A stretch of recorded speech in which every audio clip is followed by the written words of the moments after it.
In a move denounced by Israel for being anti-Semitic and full of hatred, Colombia on Wednesday stated that it would be severing its ties with Israel over its war against the terror group Hamas in Gaza.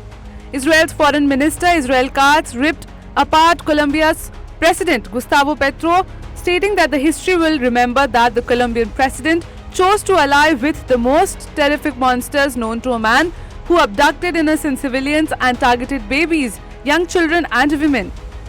It is essential to note that since the beginning of the war, Colombia's president chose to remain silent on Hamas's brutal onslaught against Israel but criticized Jerusalem's action taken in self-defense. Colombia is the second South American state to break its ties with Israel after Bolivia cut its ties in November, only a month after the Hamas terror group stormed the Israeli border, brutally killing civilians and taking away hostages.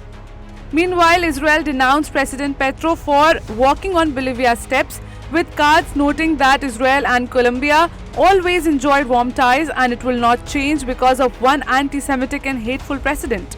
Earlier in March, Petro had threatened to break ties with Israel if it did not comply with the UN Security Council resolution calling for an immediate ceasefire in Gaza. Responding fiercely to this threat, FM Katz stated that it was shameful of the Colombian president to support the Hamas murderers who carried out massacres and committed worst crimes against Israelis. Infuriated over Petro's constant critique of Israel's action in Gaza and his silence on Hamas's onslaught, Israel halted security exports to Colombia after he accused Defense Minister Yoav Gallant of using language about Gazans that was similar to what the Nazis said of the Jews.